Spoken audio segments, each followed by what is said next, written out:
The Hunchback of Notre by Victor Hugo. Book 2nd, Chapter 6. The Broken Jug.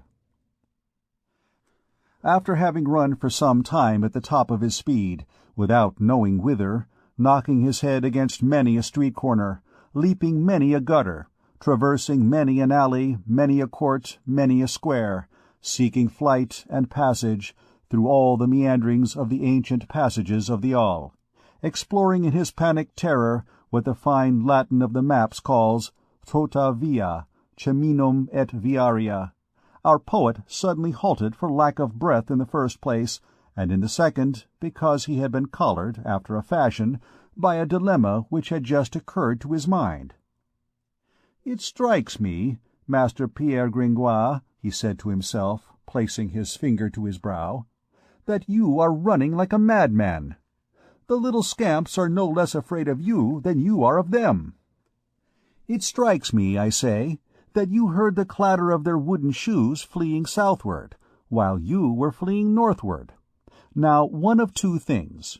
Either they have taken flight, and the pallet, which they must have forgotten in their terror, is precisely that hospitable bed in search of which you have been running ever since morning, and which Madame the Virgin miraculously sends you in order to recompense you for having made a morality in her honor, accompanied by triumphs and mummeries.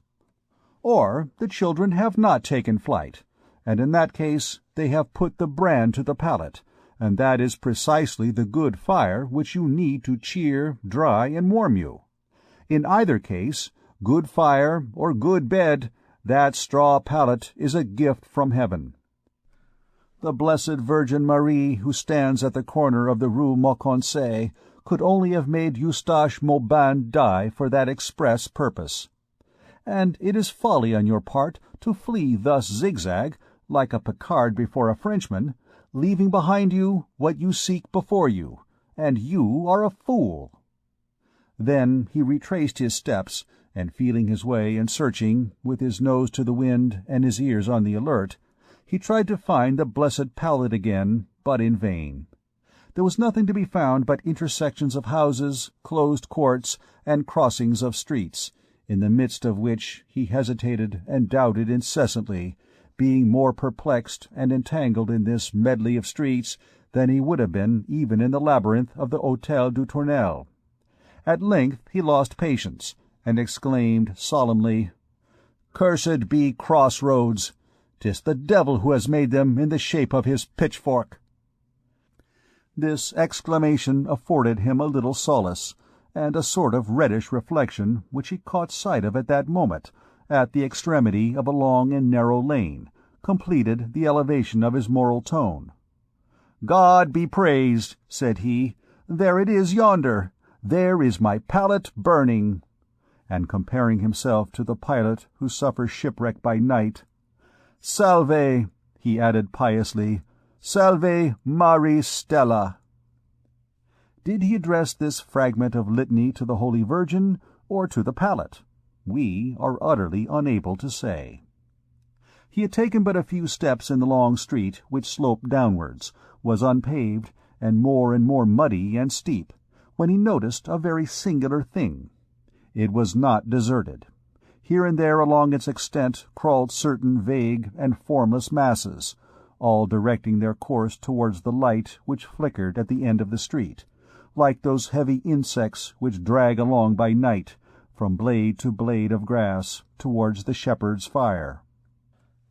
Nothing renders one so adventurous as not being able to feel the place where one's pocket is situated. Gringoire continued to advance, and had soon joined that one of the forms which dragged along most indolently behind the others. On drawing near, he perceived that it was nothing else than a wretched, legless cripple in a bowl, who was hopping along on his 2 hands like a wounded field-spider which has but 2 legs left. At the moment when he passed close to this species of spider with a human countenance, it raised towards him a lamentable voice. "La buona mansia, signor! La buona mansia!" "Deuce take you," said Gringoire, "and me with you, if I know what you mean." And he passed on. He overtook another of these itinerant masses, and examined it. It was an impotent man, both halt and crippled to such a degree that the complicated system of crutches and wooden legs which sustained him gave him the air of a mason scaffolding on the march. Gringoire, who liked noble and classical comparisons, compared him in thought to the living tripod of Vulcan. This living tripod saluted him as he passed, but stopping his hat on a level with Gringoire's chin, like a shaving dish, while he shouted in the latter's ears, "Señor Caballero, para comprar un pedazo de pan." "It appears," said Gringoire, "that this one can also talk, but 'tis a rude language, and he is more fortunate than I if he understands it." Then, smiting his brow, in a sudden transition of ideas, "By the way, what the deuce did they mean this morning with their Esmeralda?" He was minded to augment his pace, but for the third time something barred his way. This something, or rather someone, was a blind man, a little blind fellow with a bearded Jewish face, who, rowing away in the space about him with a stick, and towed by a large dog, droned through his nose with a Hungarian accent, "Facitote caritatem." "Well now," said Gringoire, "here's one at last who speaks a Christian tongue. I must have a very charitable aspect, since they ask alms of me in the present lean condition of my purse. My friend," and he turned towards the blind man, "I sold my last shirt last week. That is to say, since you understand only the language of Cicero, vendidi hebdomade nuper transita meam ultimam chemisan." That said, he turned his back upon the blind man, and pursued his way. But the blind man began to increase his stride at the same time, and behold, the cripple and the legless man, in his bowl, came up on their side in great haste, and with great clamour of bowl and crutches, upon the pavement. Then all three, jostling each other at poor Gringoire's heels, began to sing their song to him. "Caritatem," chanted the blind man. "La buona mansia," chanted the cripple in the bowl, and the lame man took up the musical phrase by repeating, "Un pedazo de pan." Gringoire stopped up his ears. "Oh, Tower of Babel!" he exclaimed. He set out to run. The blind man ran. The lame man ran. The cripple in the bowl ran. And then, in proportion as he plunged deeper into the street, cripples and bowls, blind men and lame men swarmed about him, and men with one arm and with one eye, and the leprous with their sores, some emerging from little streets adjacent, some from the air-holes of cellars, howling, bellowing, yelping, all limping and halting, all flinging themselves towards the light, and humped up in the mire like snails after a shower. Gringoire, still followed by his three persecutors, and not knowing very well what was to become of him, marched along in terror among them, turning out for the lame, stepping over the cripples and bowls, with his feet embedded in that ant-hill of lame men, like the English captain who got caught in the quicksand of a swarm of crabs. The idea occurred to him of making every effort to retrace his steps, but it was too late. This whole legion had closed in behind him, and his three beggars held him fast. So he proceeded, impelled both by this irresistible flood, by fear, and by a vertigo which converted all this into a sort of horrible dream. At last he reached the end of the street. It opened upon an immense place, where 1,000 scattered lights flickered in the confused mists of night. Gringoire flew thither, hoping to escape, by the swiftness of his legs, from the three infirm spectres who had clutched him. "Onde vas, hombre?" "Where are you going, my man?" cried the cripple, flinging away his crutches and running after him with the best legs that ever traced a geometrical step upon the pavements of Paris. In the meantime the legless man, erect upon his feet, crowned Gringoire with his heavy iron bowl, and the blind man glared in his face with flaming eyes. "Where am I?" said the terrified poet. "In the Court of Miracles," replied a fourth spectre, who had accosted them. "Upon my soul," resumed Gringoire, "I certainly do behold the blind who see, and the lame who walk, but where is the Saviour?" They replied by a burst of sinister laughter. The poor poet cast his eyes about him. It was, in truth, that redoubtable Cour de Miracles, whither an honest man had never penetrated at such an hour. The magic circle, where the officers of the Châtelet and the sergeants of the provostship who ventured thither disappeared in morsels.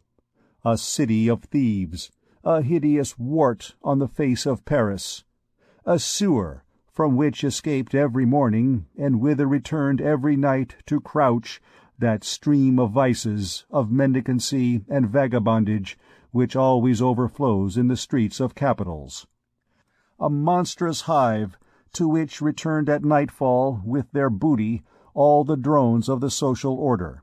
A lying hospital, where the bohemian, the disfrocked monk, the ruined scholar, the ne'er-do-wells of all nations, Spaniards, Italians, Germans, of all religions, Jews, Christians, Mahometans, idolaters, covered with painted sores, beggars by day, were transformed by night into brigands.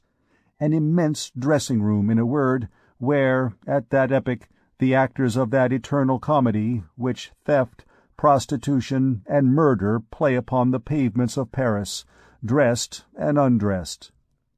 It was a vast place, irregular and badly paved, like all the squares of Paris at that date. Fires, around which swarmed strange groups, blazed here and there. Everyone was going, coming, and shouting. Shrill laughter was to be heard, the wailing of children, the voices of women. The hands and heads of this throng, black against the luminous background, outlined against it 1,000 eccentric gestures. At times, upon the ground, where trembled the light of the fires, mingled with large, indefinite shadows, one could behold a dog passing, which resembled a man who resembled a dog. The limits of races and species seemed effaced in this city as in a pandemonium.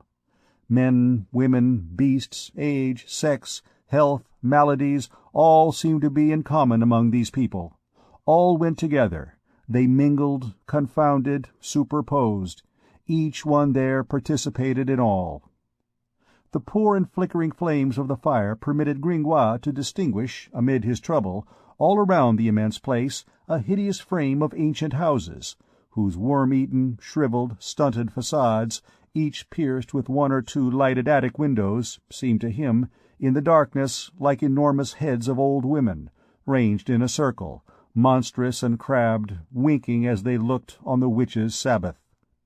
It was like a new world, unknown, unheard of, misshapen, creeping, swarming, fantastic. Gringoire, more and more terrified, clutched by the three beggars as by 3 pairs of tongs, dazed by a throng of other faces which frothed and yelped around him, unhappy Gringoire endeavored to summon his presence of mind in order to recall whether it was a Saturday. But his efforts were in vain. The thread of his memory and of his thought was broken, and, doubting everything, wavering between what he saw and what he felt, he put to himself this unanswerable question: If I exist, does this exist? If this exists, do I exist? At that moment a distinct cry arose in the buzzing throng which surrounded him. "Let's take him to the king! Let's take him to the king!" "Holy Virgin!" murmured Gringoire. "The king here must be a ram!" "To the king! To the king!" repeated all the voices. They dragged him off. Each vied with the other in laying his claws upon him. But the 3 beggars did not loose their hold, and tore him from the rest, howling, "He belongs to us!" The poet's already sickly doublet yielded its last sigh in this struggle. While traversing the horrible place, his vertigo vanished. After taking a few steps, the sentiment of reality returned to him. He began to become accustomed to the atmosphere of the place.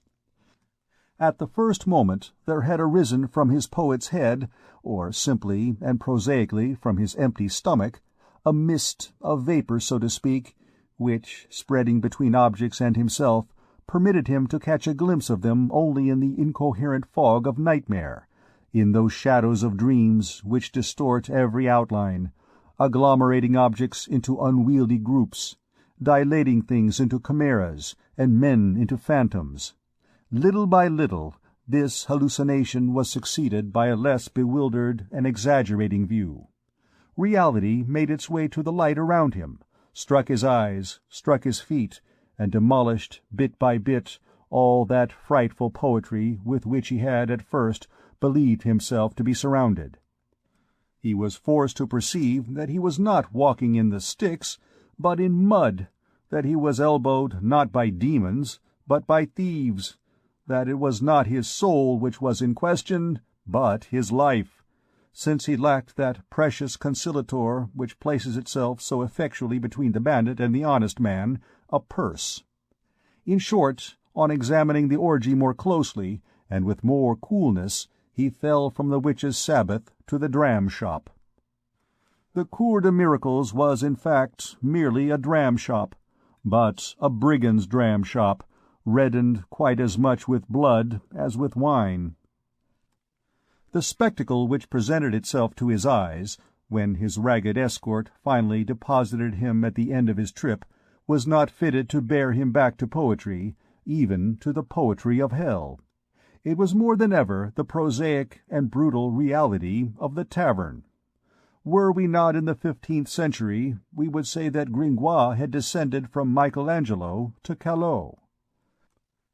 Around a great fire, which burned on a large, circular flagstone, the flames of which had heated red-hot the legs of a tripod, which was empty for the moment, some worm-eaten tables were placed here and there, haphazard, no lackey of a geometrical turn having deigned to adjust their parallelism, or to see to it that they did not make too unusual angles. Upon these tables gleamed several dripping pots of wine and beer, and around these pots were grouped many Bacchic visages, purple with the fire and the wine. There was a man with a huge belly and a jovial face, noisily kissing a woman of the town, thick-set and brawny. There was a sort of sham soldier, a Naqua, as the slang expression runs, who was whistling as he undid the bandages from his fictitious wound, and removing the numbness from his sound and vigorous knee, which had been swathed since morning in 1,000 ligatures. On the other hand, there was a wretched fellow, preparing with celandine and beef's blood his leg of God for the next day. 2 tables further on, a palmer, with his pilgrim's costume complete, was practising the lament of the Holy Queen, not forgetting the drone and the nasal drawl.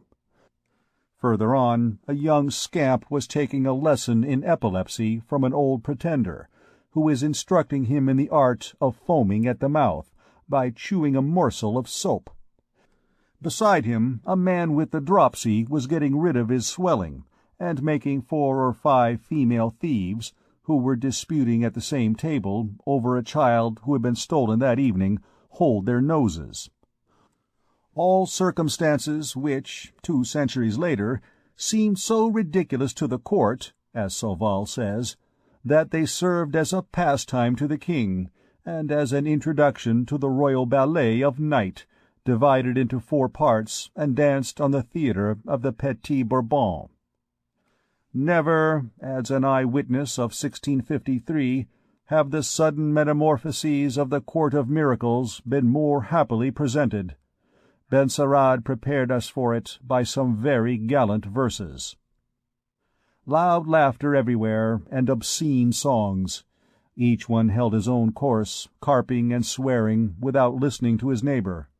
Pots clinked, and quarrels sprang up at the shock of the pots, and the broken pots made rents in the rags. A big dog, seated on his tail, gazed at the fire. Some children were mingled in this orgy. The stolen child wept and cried. Another, a big boy 4 years of age, seated with legs dangling upon a bench that was too high for him, before a table that reached to his chin, was uttering not a word.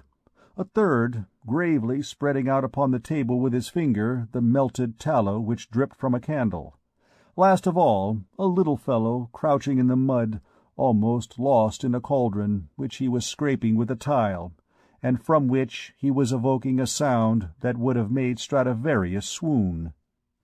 Near the fire was a hogshead, and on the hogshead a beggar.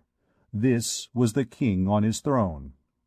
The three who had Gringoire in their clutches led him in front of this hogshead, and the entire Bacchanal rout fell silent for a moment, with the exception of the cauldron inhabited by the child. Gringoire dared neither breathe nor raise his eyes. "Hombre, quita tu sombrero," said one of the three knaves, in whose grasp he was, and before he had comprehended the meaning the other had snatched his hat, a wretched headgear, it is true, but still good on a sunny day, or when there was but little rain. Gringoire sighed. Meanwhile the king addressed him, from the summit of his cask. "Who is this rogue?" Gringoire shuddered. That voice, although accentuated by menace, recalled to him another voice, which, that very morning, had dealt the death-blow to his mystery, by drawling nasally in the midst of the audience, "Charity, please!" He raised his head. It was indeed Clopin Truffaut. Clopin Truffaut, arrayed in his royal insignia, wore neither one rag more nor one rag less. The sore upon his arm had already disappeared. He held in his hand one of those whips made of thongs of white leather, which police sergeants then used to repress the crowd, and which were called boyets. On his head he wore a sort of headgear, bound round and closed at the top. But it was difficult to make out whether it was a child's cap or a king's crown. The two things bore so strong a resemblance to each other. Meanwhile Gringoire, without knowing why, had regained some hope, on recognizing in the king of the Cour des Miracles his accursed mendicant of the Grand Hall. "Master," stammered he, "Monseigneur, Sire, how ought I to address you?" he said at length, having reached the culminating point of his crescendo, and knowing neither how to mount higher nor to descend again. "Monseigneur, His Majesty, or comrade, call me what you please. But make haste. What have you to say in your own defense?" "In your own defense?" thought Gringoire. "That displeases me." He resumed, stuttering, "I am he who, this morning—" "By the devil's claws!" interrupted Clopin. "Your name, knave, and nothing more. Listen, you are in the presence of three powerful sovereigns. Myself, Clopin Truffaut, King of Tournai, successor to the Grand Coessé, supreme suzerain of the realm of Argo. Matthias Hunyadi Spicali, Duke of Egypt and of Bohemia, the old yellow fellow whom you see yonder, with a dish-clout round his head. Guillaume Ressault, Emperor of Galilee, that fat fellow who is not listening to us but caressing a wench. We are your judges. You have entered the kingdom of Argo without being an Argotier. You have violated the privileges of our city. You must be punished unless you're a capon, a franc, miteau, or a rifaudet, that is to say, in the slang of honest folks, a thief, a beggar, or a vagabond. Are you anything of that sort? Justify yourself. Announce your titles." "Alas," said Gringoire, "I have not that honor." "I am the author—" "That is sufficient," resumed Truffaut, without permitting him to finish. "You are going to be hanged. 'Tis a very simple matter, gentlemen and honest bourgeois. As you treat our people in your abode, so we treat you in ours. The law which you apply to vagabonds, vagabonds apply to you. 'Tis your fault if it is harsh. One really must behold the grimace of an honest man above the hempen collar now and then. That renders the thing honorable. Come, friend, divide your rags gaily among these damsels. I am going to have you hanged to amuse the vagabonds. and you are to give them your purse to drink your health. If you have any mummery to go through with, there's a very good God the Father in that mortar yonder in stone, which we stole from the Saint Pierre aux Boeufs. You have 4 minutes in which to fling your soul at his head." The harangue was formidable. "Well said, upon my soul! Clopin Trifot preaches like the Holy Father the Pope," exclaimed the Emperor of Galilee, smashing his pot in order to prop up his table. "Monseigneurs, emperors, and kings," said Gringoire coolly, for I know not how, firmness had returned to him, and he spoke with resolution. "Don't think of such a thing. My name is Pierre Gringoire. I am the poet whose morality was presented this morning in the grand hall of the courts." "Ah, so it was you, master," said Clopin. "I was there. C'était Deu. Well, comrade, is that any reason, because you bored us to death this morning, that you should not be hung this evening?" "I shall find difficulty in getting out of it," said Gringoire to himself. Nevertheless, he made one more effort. "I don't see why poets are not classed with vagabonds," said he. "Vagabond. Aesopus certainly was. Homerus was a beggar. Mercurius was a thief." Clopin interrupted him. "I believe that you are trying to blarney us with your jargon. Zounds, let yourself be hung, and don't kick up such a row over it." "Pardon me, Monseigneur the King of Tournay," replied Gringoire, disputing the ground foot by foot. "It is worth trouble. One moment, listen to me. You are not going to condemn me without having heard me."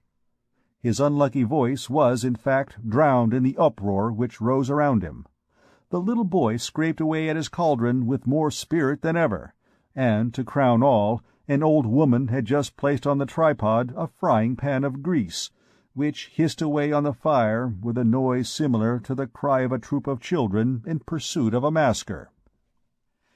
In the meantime, Clopin Trifot appeared to hold a momentary conference with the Duke of Egypt and the Emperor of Galilee, who was completely drunk. Then he shouted shrilly, "Silence!" and as the cauldron and the frying-pan did not heed him, and continued their duet, he jumped down from his hogshead and gave a kick to the boiler, which rolled 10 paces away, bearing the child with it, a kick to the frying-pan, which upset in the fire with all its grease, and gravely remounted his throne, without troubling himself about the stifled tears of the child or the grumbling of the old woman, whose supper was wasting away in a fine white flame. Trifot made a sign, and the Duke, the Emperor, and the past masters of pickpockets and the isolated robbers came and ranged themselves around him in a horseshoe, of which Gringoire, still roughly held by the body, formed the center. It was a semicircle of rags, tatters, tinsel, pitchforks, axes, legs staggering with intoxication, huge, bare arms, faces sordid, dull, and stupid. In the midst of this round table of beggary, Clopin Trifot, as the Doge of this Senate, as the King of this peerage, as the Pope of this conclave, dominated, first by virtue of the height of his hogshead, and next by virtue of an indescribable haughty, fierce, and formidable air, which caused his eyes to flash and corrected in his savage profile the bestial type of the race of vagabonds. One would have pronounced him a boar amid a herd of swine. "Listen," said he to Gringoire, fondling his misshapen chin with his horny hand. "I don't see why you should not be hung. It is true that it appears to be repugnant to you, and it is very natural, for you bourgeois are not accustomed to it. You form for yourselves a great idea of the thing. After all, we don't wish you any harm. Here is a means of extricating yourself from your predicament for the moment. Will you become one of us?" The reader can judge of the effect which this proposition produced upon Gringoire, who beheld life slipping away from him, and who was beginning to lose his hold upon it. He clutched it again with energy. "Certainly I will, and right heartily," said he. "Do you consent?" resumed Clopin. to enroll yourself among the people of the knife?" "Of the knife, precisely," responded Gringoire. "You recognize yourself as a member of the free bourgeoisie?" added the King of Tournai. "Of the free bourgeoisie." "Subject of the kingdom of Argo?" "Of the kingdom of Argo." "A vagabond?" "A vagabond." "In your soul?" "In my soul." "I must call your attention to the fact," continued the king, "that you will be hung all the same." "The devil!" said the poet. "Only," continued Clopin imperturbably, "you will be hung later on, with more ceremony, at the expense of the good city of Paris, on a handsome stone gibbet and by honest men. That is a consolation." "Just so," responded Gringoire. "There are other advantages. In your quality of a high-toned sharper, you will not have to pay the taxes on mud, or the poor, or lanterns to which the bourgeois of Paris are subject." "So be it," said the poet. "I agree. I am a vagabond, a thief, a sharper, a man of the knife, anything you please. And I am all that already, Monsieur King of Tournai, for I am a philosopher. Et omnia in philosophia, omnis in philosopho continentur. All things are contained in philosophy, all men in the philosopher, as you know." The King of Tournai scowled. "What do you take me for, my friend? What Hungarian Jew patter are you jabbering at us? I don't know Hebrew. One isn't a Jew because one is a bandit. I don't even steal any longer. I'm above all that. I kill. Cutthroat, yes. Cut-purse, no." Gringoire tried to slip in some excuse between these curt words, which wrath rendered more and more jerky. "I ask your pardon, monseigneur. It is not Hebrew, 'tis Latin." "I tell you," resumed Clopin angrily, "that I am not a Jew, and that I'll have you hung, belly of the synagogue, like that little shopkeeper of Judea, who is by your side, and whom I entertain strong hopes of sealing nailed to a counter one of these days, like the counterfeit coin that he is." So saying, he pointed his finger at the little bearded Hungarian Jew who had accosted Gringoire with his facitote caritatum, and who, understanding no other language, beheld with surprise the King of Tournai's ill-humour overflow upon him. At length Monsieur Clopin calmed down. "So, you will be a vagabond, you knave?" he said to our poet. "Of course," replied the poet. "Willing is not all," said the surly Clopin. "Good will doesn't put one onion the more into the soup, and is good for nothing except to go to paradise with. Now, paradise and the thieves' band are two different things. In order to be received among the thieves, you must prove that you are good for something, and for that purpose you must search the mannequin." "I'll search anything you like," said Gringoire. Clopin made a sign. Several thieves detached themselves from the circle and returned a moment later. They brought 2 thick posts, terminated at their lower extremities in spreading timber supports, which made them stand readily upon the ground. To the upper extremity of the 2 posts they fitted a cross-beam, and the whole constituted a very pretty portable gibbet, which Gringoire had the satisfaction of beholding rise before him in a twinkling. Nothing was lacking, not even the rope, which swung gracefully over the cross-beam. "What are they going to do?" Gringoire asked himself with some uneasiness. A sound of bells, which he heard at that moment, put an end to his anxiety. It was a stuffed mannequin, which the vagabonds were suspending by the neck from the rope, a sort of scarecrow dressed in red, and so hung with mule bells and larger bells that one might have tricked out 30 Castilian mules with them. These 1,000 tiny bells quivered for some time with the vibration of the rope, then gradually died away, and finally became silent when the mannikin had been brought into a state of immobility by that law of the pendulum which has dethroned the water clock and the hourglass. Then Clopin, pointing out to Gringoire a rickety old stool placed beneath the mannikin, "Climb up there." "Death of the devil!" objected Gringoire. "I shall break my neck. Your stool limps like one of Marshall's distichs. It has one hexameter leg and one pentameter leg." "Climb!" repeated Clopin. Gringoire mounted the stool, and succeeded, not without some oscillations of head and arms, in regaining his centre of gravity. "Now," went on the King of Tournay, "twist your right foot round your left leg, and rise on the tip of your left foot." "Monseigneur," said Gringoire, "so you absolutely insist on my breaking some of my limbs?" Clopin tossed his head. "Hark ye, my friend, you talk too much. Here's the gist of the matter in 2 words. You are to rise on tiptoe as I tell you. In that way you will be able to reach the pocket of the mannikin. You will rummage it, you will pull out the purse that is there. And if you do all this without our hearing the sound of a bell, all is well. You shall be a vagabond. All we shall then have to do will be to thrash you soundly for the space of a week." "Ventre Dieu! I will be careful," said Gringoire. "And suppose I do make the bell sound? Then you will be hanged. Do you understand?" "I don't understand at all," replied Gringoire. "Listen once more. You are to search the mannikin, and take away its purse. If a single bell stirs during the operation, you will be hung. Do you understand that?" "Good," said Gringoire. "I understand that. And then?"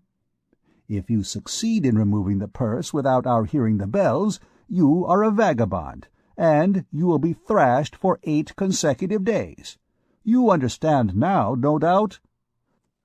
"No, monsieur, I no longer understand. Where is the advantage to me? Hanged in one case, cudgelled in the other." "And a vagabond," resumed Clopin. "And a vagabond. Is that nothing? It is for your interest that we should beat you, in order to harden you to blows." "Many thanks," replied the poet. "Come, make haste," said the king, stamping upon his casque, which resounded like a huge drum. "Search the mannikin, and let there be an end to this. I warn you for the last time that if I hear a single bell, you will take the place of the mannikin." The band of thieves applauded Clopin's words, and arranged themselves in a circle round the gibbet, with a laugh so pitiless that Gringoire perceived that he amused them too much not to have everything to fear from them. No hope was left for him, accordingly, unless it were the slight chance of succeeding in the formidable operation which was imposed upon him. He decided to risk it, but it was not without first having addressed a fervent prayer to the mannikin he was about to plunder, and who would have been easier to move to pity than the vagabonds. These myriad bells, with their little copper tongues, seemed to him like the mouths of so many asps, open and ready to sting and to hiss. "Oh," he said in a very low voice, "is it possible that my life depends on the slightest vibration of the least of these bells? Oh," he added with clasped hands, "bells do not ring, handbells do not clang, mule bells do not quiver." He made one more attempt upon Truffaut. "And if there should come a gust of wind?" "You will be hanged," replied the other, without hesitation. Perceiving that no respite, nor reprieve, nor subterfuge was possible, he bravely decided upon his course of action. He wound his right foot round his left leg, raised himself on his left foot, and stretched out his arm. But at the moment when his hand touched the mannikin, his body, which was now supported upon one leg only, wavered on the stool, which had but 3. He made an involuntary effort to support himself by the mannikin, lost his balance, and fell heavily to the ground, deafened by the fatal vibration of the 1,000 bells of the mannikin, which, yielding to the impulse imparted by his hand, described first a rotary motion, and then swayed majestically between the two posts. "Malediction!" he cried as he fell, and remained as though dead, with his face to the earth. Meanwhile he heard the dreadful peal above his head, the diabolical laughter of the vagabonds, and the voice of Trophy saying, "Pick me up that knave, and hang him without ceremony." He rose. They had already detached the mannikin to make room for him. The thieves made him mount the stool. Clopin came to him, passed the rope about his neck, and, tapping him on the shoulder, "Adieu, my friend. You can't escape now, even if you digested with the Pope's guts."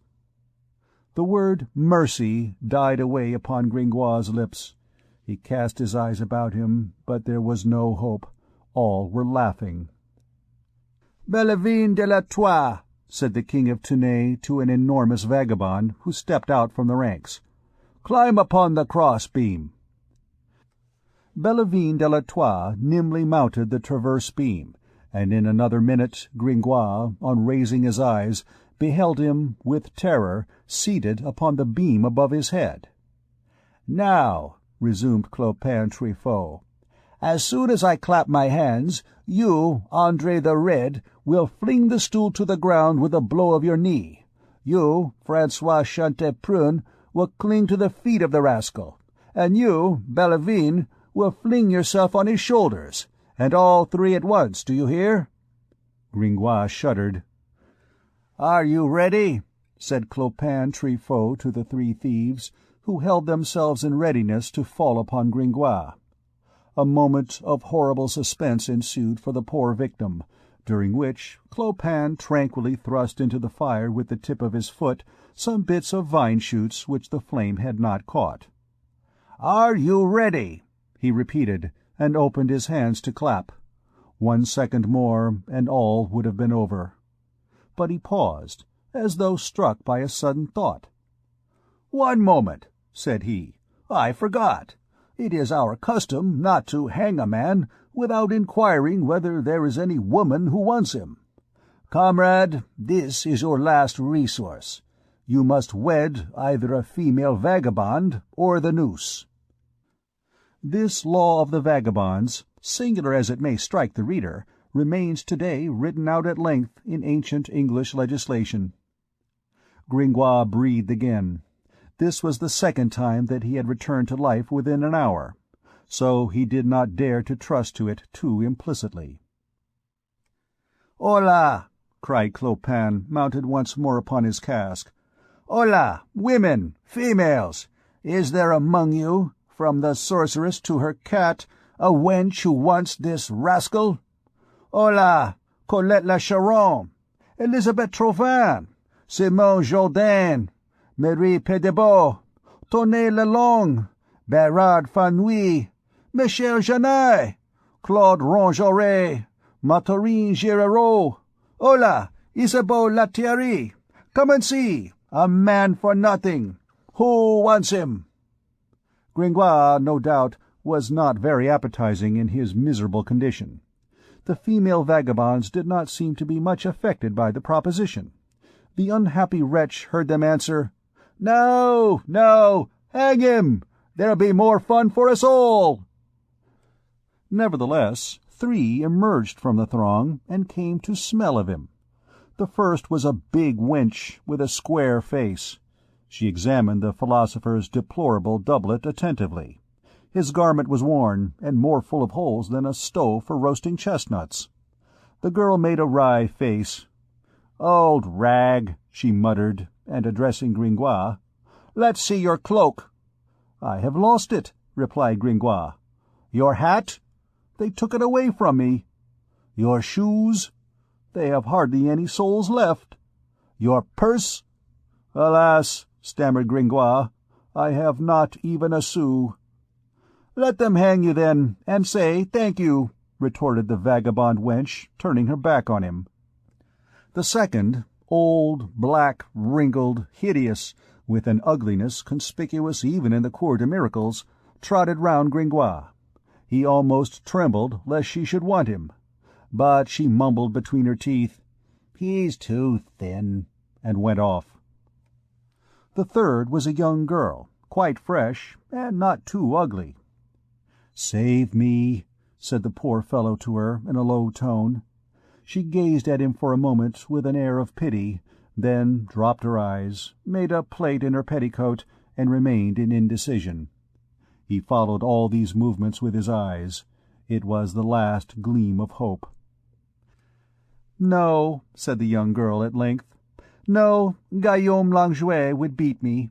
She retreated into the crowd. "You are unlucky, comrade," said Clopin. Then, rising to his feet upon his hogshead, "No one wants him!" he exclaimed, imitating the accent of an auctioneer, to the great delight of all. "No one wants him! Once, twice, 3 times!" And, turning towards the gibbet with a sign of his hand, "Gone!" Bellavine de l'Etoile, André the Red, Francois Chanteprunay stepped up to Gringoire. At that moment a cry arose among the thieves. "La Esmeralda! La Esmeralda!" Gringoire shuddered, and turned towards the side whence the clamour proceeded. The crowd opened and gave passage to a pure and dazzling form. It was the gypsy. "La Esmeralda," said Gringoire, stupefied in the midst of his emotions by the abrupt manner in which that magic word knotted together all his reminiscences of the day. This rare creature seemed, even in the Cour des Miracles, to exercise her sway of charm and beauty. The vagabonds, male and female, ranged themselves gently along her path, and their brutal faces beamed beneath her glance. She approached the victim with her light step. Her pretty Jolly followed her. Gringoire was more dead than alive. She examined him for a moment in silence. "You are going to hang this man?" she said gravely to Clopin. "Yes, sister," replied the King of Tournay, "unless you will take him for your husband." She made her pretty little pout with her under lip. "I'll take him," said she. Gringoire firmly believed that he had been in a dream ever since morning, and that this was the continuation of it. The change was, in fact, violent, though a gratifying one. They undid the noose and made the poet step down from the stool. His emotion was so lively that he was obliged to sit down. The Duke of Egypt brought an earthenware crock without uttering a word. The gypsy offered it to Gringoire. "Fling it on the ground," said she. The crock broke into 4 pieces. "Brother," then said the Duke of Egypt, laying his hands upon their foreheads, "she is your wife. Sister, he is your husband for 4 years. Go." End of chapter 6.